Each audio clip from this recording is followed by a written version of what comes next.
ದೇವರ ಅತಿ ಪರಿಶುದ್ಧ ನಾಮಕ್ಕೆ ಸ್ತೋತ್ರವಾಗಲಿ. ಮತ್ತೊಂದು ದಿನವನ್ನು ಕಾಣುವಂತೆ ದೇವರು ನಮಗೆ ಸಹಾಯ ಮಾಡಿದ್ದಕ್ಕಾಗಿ ದೇವರಿಗೆ ಸ್ತೋತ್ರ.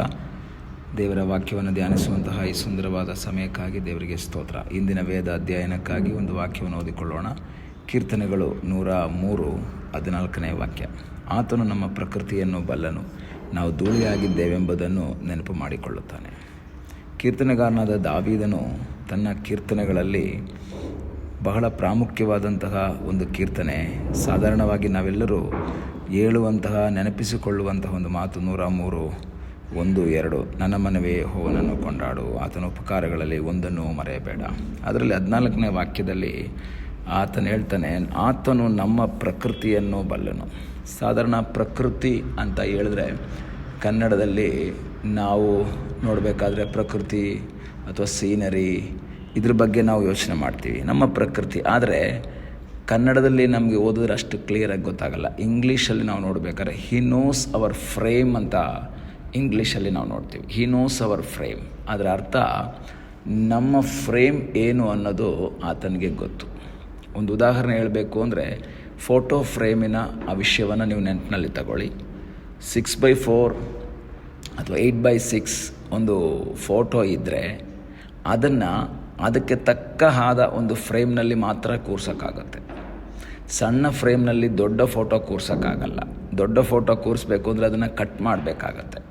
ನಮಗೆ ಗೊತ್ತು, ನಮ್ಮ ಹತ್ರ ಸ್ಟ್ಯಾಂಪ್ ಸೈಜ್ ಫೋಟೋ ಇಲ್ಲ, ನಮ್ಮ ಹತ್ರ ಪಾಸ್ಪೋರ್ಟ್ ಸೈಜ್ ಫೋಟೋ ಮಾತ್ರ ಇದೆ.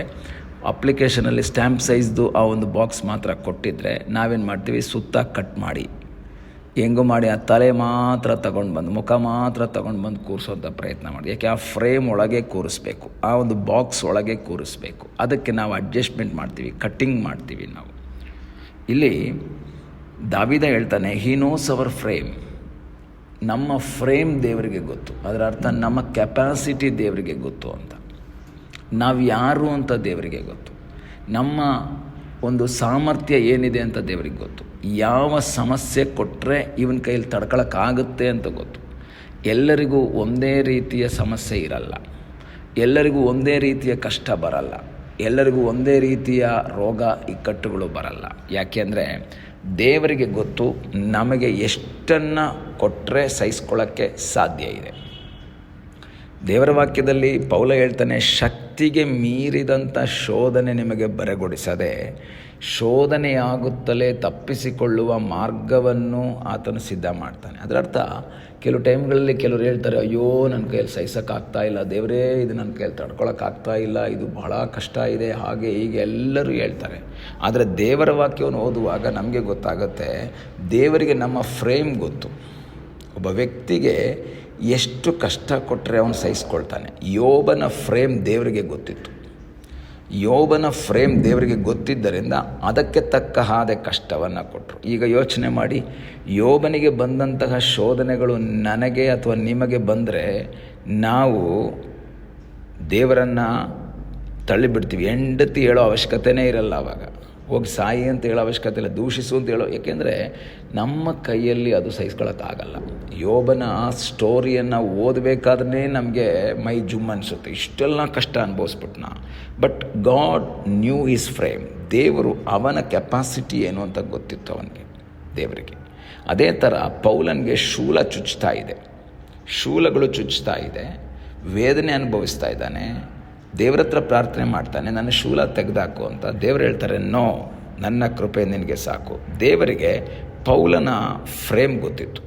ಈ ಒಂದು ಬೆಳಗ್ಗೆ ಸಮಯದಲ್ಲಿ ನನ್ನ ಕೇಳುವ ದೇವರ ಮಕ್ಕಳೇ, ನಮ್ಮ ಫ್ರೇಮ್ ದೇವರಿಗೆ ಗೊತ್ತು.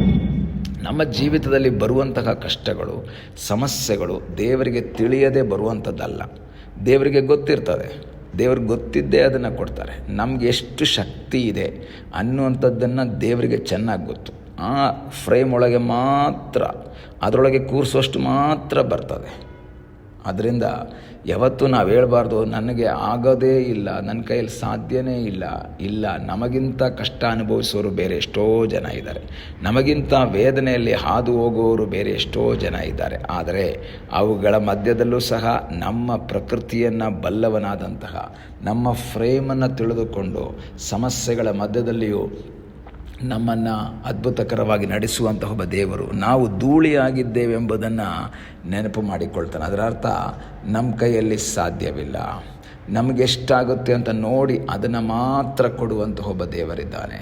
ಅದರ ಅರ್ಥ ನಮ್ಮ ಜೀವಿತದಲ್ಲಿ ಇಂದು ನೀವು ಅನುಭವಿಸ್ತಾ ಇರುವಂಥ ವೇದನೆಗಳು ದೊಡ್ಡದು ಅಂತ ನಿಮಗೆ ಅನ್ನಿಸ್ತಾ ಇರ್ಬೋದು. ಆದರೆ ದೇವರು ಹೇಳ್ತಾರೆ, ಇಲ್ಲ, ಆತನಿಗೆ ನಮ್ಮ ಫ್ರೇಮ್ ಗೊತ್ತು. ಆ ಫ್ರೇಮ್ ಒಳಗೆ ನಮ್ಮನ್ನು ಕೂರಿಸಿರ್ತಾನೆ. ಅದಕ್ಕಿಂತ ದೊಡ್ಡದು ಅಲ್ಲಿ ಕೂರಲ್ಲ. ದೊಡ್ಡ ಕಷ್ಟ ಬರೋದೂ ಇಲ್ಲ, ಸಮಸ್ಯೆ ಬರೋದೂ ಇಲ್ಲ. ಶೋಧನೆ ಆಗುತ್ತಲೇ ತಪ್ಪಿಸಿಕೊಳ್ಳುವ ಮಾರ್ಗವನ್ನು ಸಿದ್ಧ ಮಾಡುವಂತಹ ಸರ್ವಶಕ್ತನಾದ ಒಬ್ಬ ದೇವರು ನಮಗಾಗಿ ಜೀವಿಸ್ತಾ ಇದ್ದಾನೆ. ಇಂದು ಶೋಧನೆಯ ವೇದನೆಯ ಮೂಲಕ, ಕಣ್ಣೀರಿನ ಮೂಲಕ ಹಾದು ಹೋಗುವಂಥ ದೇವರ ಮಗುವೆ, ನಿನ್ನ ಫ್ರೇಮ್ ದೇವರಿಗೆ ಗೊತ್ತಿದೆ, ನಿನ್ನ ಪ್ರಕೃತಿ ದೇವರಿಗೆ ಗೊತ್ತಿದೆ, ನಿನ್ನ ಕೆಪಾಸಿಟಿ, ನಿನ್ನ ಸಾಮರ್ಥ್ಯ ದೇವರಿಗೆ ಗೊತ್ತಿದೆ. ಅದಕ್ಕಿಂತ ಮಿಗಿಲಾದದ್ದು ನಿನಗೆ ಕೊಟ್ಟಿಲ್ಲ, ಕೊಡೋದೂ ಇಲ್ಲ. ಆದರೆ ನಿನ್ನ ಜೀವಿತದಲ್ಲಿ ಬಂದಿರುವಂಥ ಶೋಧನೆಯ ಮಧ್ಯದಲ್ಲಿ, ವೇದನೆಯ ಮಧ್ಯದಲ್ಲಿ ಕೃಪೆಯನ್ನು ಹೆಚ್ಚಾಗಿ ದಯಪಾಲಿಸಿ ನಿನ್ನನ್ನು ನಡೆಸುವಂತಹ ಸರ್ವಶಕ್ತನಾದ ಒಬ್ಬ ದೇವರಿದ್ದಾನೆ. ಕಣ್ಣುಗಳನ್ನ ಮುಚ್ಚೋಣ, ಪ್ರಾರ್ಥನೆ ಮಾಡೋಣ. ನಮ್ಮನ್ನು ಬಹಳವಾಗಿ ಪ್ರೀತಿ ಮಾಡುವ ಪರಲೋಕದ ತಂದೆಯಾದ ದೇವರೇ, ಮತ್ತೊಂದು ದಿವಸ ದೇವರೇ ನಿನ್ನ ಸನ್ನಿಧಾನದಲ್ಲಿ ನಿನ್ನ ವಾಕ್ಯವನ್ನು ಧ್ಯಾನಿಸುವಂತೆ ನಮಗೆ ಸಹಾಯ ಮಾಡಿದ್ದಕ್ಕಾಗಿ ಸ್ತೋತ್ರ. ನಮ್ಮ ಜೀವಿತದಲ್ಲಿ ಬರುವಂತಹ ಎಲ್ಲ ಶೋಧನೆ ವೇದನೆಗಳ ಮಧ್ಯದಲ್ಲಿ ಸೋತು ಹೋಗದೆ ಜಯಶಾಲಿಗಳಾಗಿ ನಿಲ್ಲುವ ಹಾಗೆ ದೇವರೇ ನೀನು ನಮಗೆ ಕೃಪೆ ಮಾಡು ಎಂಬುದಾಗಿ ನಾವು ಪ್ರಾರ್ಥಿಸ್ತೇವೆ. ನಿನ್ನ ಕೃಪೆ ಧಾರಾಳವಾಗಿ ನಿನ್ನ ಮಕ್ಕಳ ಮೇಲೆ ದಯಪಾಲಿಸಪ್ಪ. ಪ್ರಾರ್ಥನೆಯನ್ನು ಕೇಳಿದ್ದಕ್ಕಾಗಿ ನಿನಗೆ ಸ್ತೋತ್ರ. ಯೇಸುವಿನ ಮುದ್ದಾದ ಹೆಸರಿನಲ್ಲಿ ಬೇಡಿಕೊಳ್ಳುತ್ತೇವೆ ನಮ್ಮ ಪ್ರೀತಿಯ ತಂದೆಯೇ, ಆಮೇನ್. God bless you.